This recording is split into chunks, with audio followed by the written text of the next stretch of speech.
Congratulations and welcome to the world of driving. Um, Thanks for taking the time to talk to me today. I basically want to echo some of the things that your parents and other adults in your life have been trying to reinforce.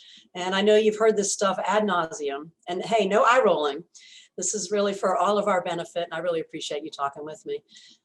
As an agent, I know the number of accidents that young drivers have. I experience it. I've been doing this for 30 years and I see it all the time. And I know that you think that you are a better and safer driver than other people your age, and you might be. But what I really want to impress is it's not so much your skill as a driver that contributes to accidents or avoiding accidents, but your lack of experience. It just takes time to accumulate enough knowledge and enough years on the road to really have come across multiple situations and know how to anticipate things. So over time, I've kind of developed 3 skills, habits that really contribute to safer driving. Number 1, leave plenty of room between you and the car in front of you. I see so many accidents just leaving high school where kids are just really right up close to the car in front. If you could just leave a half a car length when you're stopped and a full car length for every 10 miles an hour that you're driving, when you're moving. So if you're driving 50 miles an hour, then leave 5 car lengths between you and the car in front of you. Somebody cuts you off, just back off. Don't get angry. Don't try to stay up right on their bumper. But plenty of room is just huge. You are going to avoid a lot of situations where there's just a line of cars all having bumped into one another and it making it very difficult to figure out who caused that accident.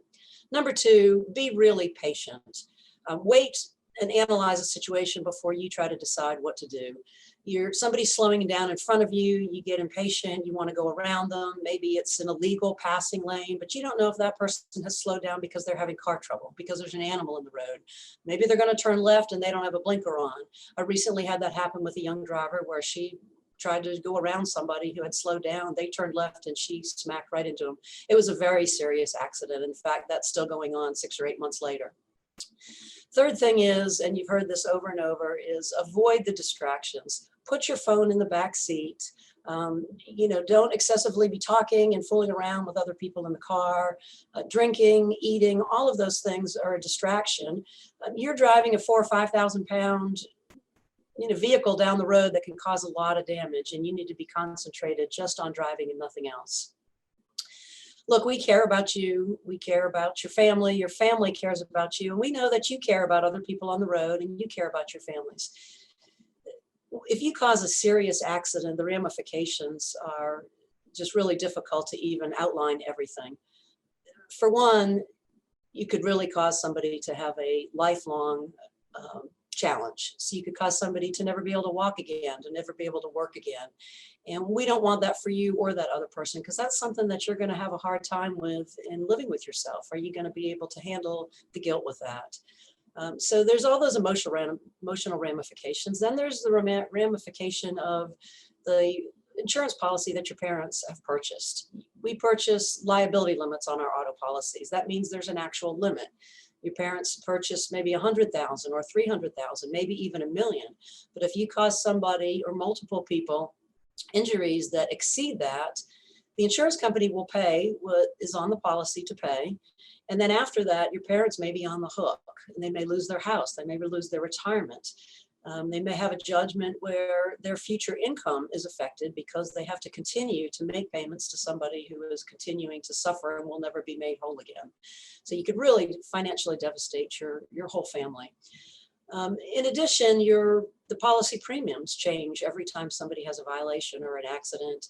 Your policy premium can increase hundreds of dollars just for a simple stop sign violation or a speeding violation.